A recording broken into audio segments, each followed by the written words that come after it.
Bhagyashree अॅग्रोकडून blue कुराको या शीतपेयाचं प्रथम विजेता घोषित. सोलापुरात नव्यानं लॉन्च झालेल्या भाग्यश्री अॅग्रोकडून मे महिन्यात ब्ल्यू कुराको या आंतरराष्ट्रीय दर्जाचं उत्पादन बाजारात लॉन्च करण्यात आलं होतं. भाग्यश्री अॅग्रोनं विविध आकर्षक ऑफर जाहीर केल्या होत्या. ब्ल्यू कुराको सोबत कुपनद्वारे मोफत Andaman tour, Lakshadweep tour, Cordelia cruise tour, राष्ट्रीय व आंतरराष्ट्रीय विमान प्रवास तसेच रेल्वे तिकीट परतावा अशा ऑफर सामील होत्या.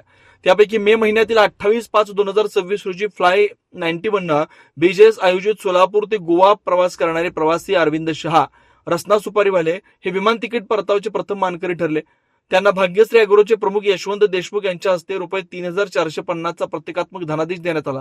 सदर परतावा कार्यक्रम गुजराती मित्रमंडळाच्या वातानुकूलित सभागृहात आयोजित करण्यात आला होता. जेएसजी सोलापूर सेंट्रलच्या वार्षिक सर्वसाधारण सभेनंतर हा पुरस्कार संस्थापक केतनभाई शहा, संजय शहा, अशोक छाजेड, संजीव पाटील व गौतम संचेती यांच्या हस्ते काढण्यात आला. पुरस्कार कार्यक्रमाला भारतीय जैन संघ महाराष्ट्राचे अध्यक्ष केतनभाई शहा, रयत शिक्षण संस्था साताराचे अध्यक्ष श्री पाटील साहेब, नूतन अध्यक्ष सौ संतोष बंब, अतुलभाई गांधी इतर प्रमुख पाहुणे उपस्थित होते. भाग्यश्री अॅग्रोचे प्रमुख यशवंत देशमुख यांनी उपस्थितांचे आभार मानले.